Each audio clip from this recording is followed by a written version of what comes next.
Hello and welcome back to the Snakebite. We have a lot to talk about this week. Women's soccer continuing their historic start, and golf is back in the swing of things. Hope you caught that one. Let's have this intro come up, and we'll be back after that.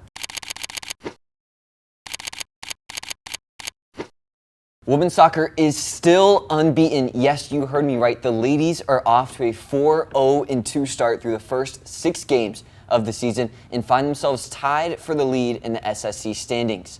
On Saturday, the Mocs look to continue their stretch of dominance after wins versus Columbus State and a statement 3-0 win over Georgia College as they took on the Lynn Fighting Knights. In the matchup, Lynn versus the Mocs battled early, winning possession from the get-go, but despite the continued offensive pressure, they were unable to find anything in the back of the net. The pressure up top was countered by quick, decisive decisions from the Fighting Knights that the Mocs were able to pounce on at times, but due to ill-advised shots, were unable to capitalize in the 0-0 draw. With the draw in the first game of SSC play, the Mocs remained undefeated through the first game of SSC play for the first time since 2010, one of 4 seasons where the Mocs made the NCAA tournament. The Mocs had time to regroup after a hectic night that led to the last 5 minutes of the match being omitted because of events on campus that evening as they looked forward to their matchup against St. Leo. Wednesday this week, they took on the Floundering Lions, who were 4th best in the conference last year, but now coming into this one had just 1 win to their name.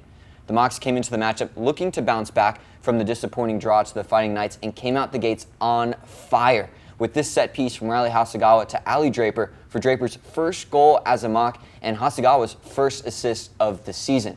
The Mocs kept the pressure up the whole game, taking 20 shots, with 8 of them on goal, 7 being saved. No others found the back of the net after Draper's. The game was also defined by the physicality from each side, with both teams combining for 19 fouls throughout the contest and 6 total cards.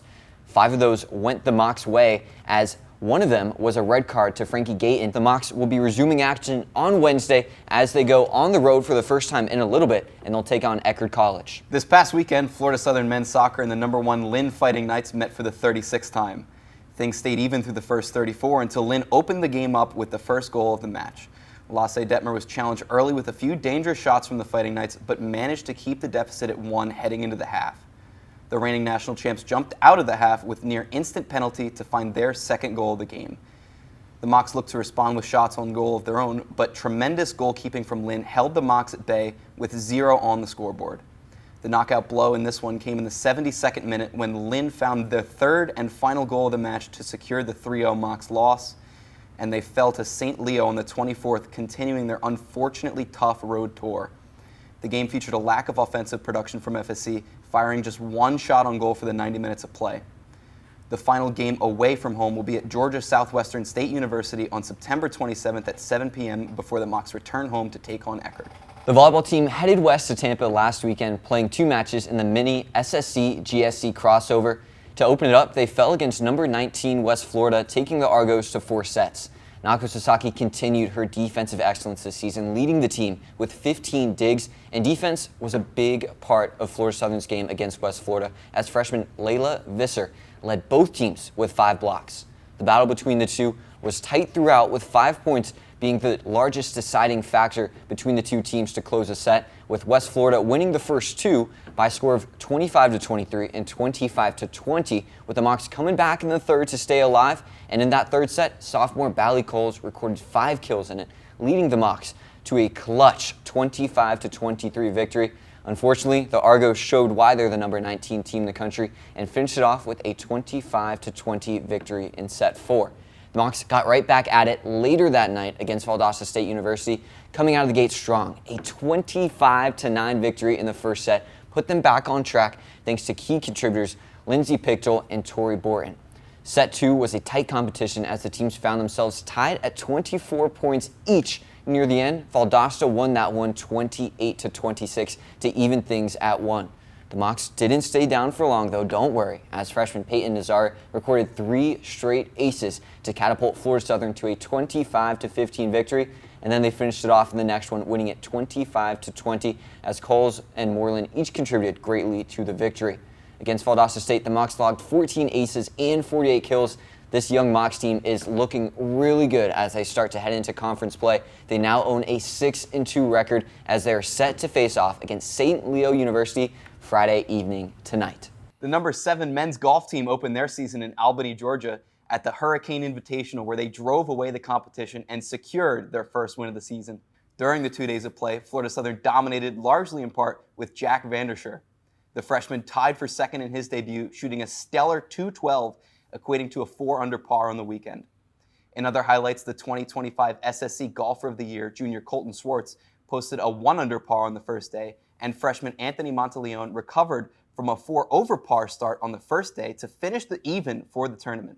It's a great start for the underclassmen heavy team as they'll look to get back to that coveted NCAA National Championship play.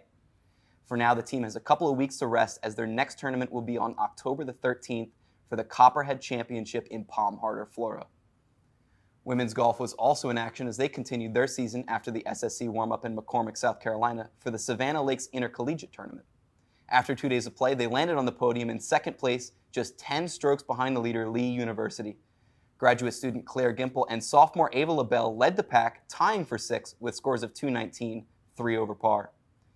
A keynote this weekend was LaBelle's first day as she pinned her career low with 1 under par on that first day of play.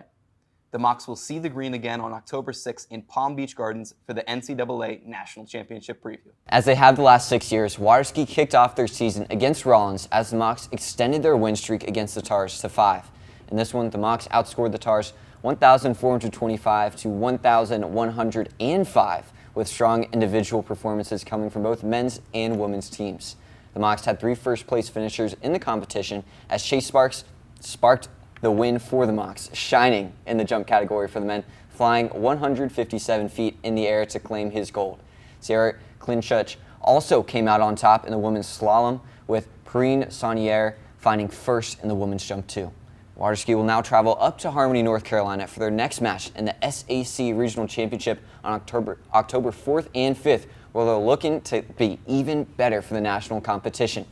And that'll do it for this week's edition of the Snakebite. Also have to mention the hockey team. They had a night to forget against USF, and we'll leave it at that. They'll be returning to action tonight at 10:15, so make sure you get some Red Bull for that as they'll be taking on their rivals, the University of Tampa. It's been a great week for Mocs Sports, and they'll look to keep things rolling just like we will here at the Snakebite. See you next week.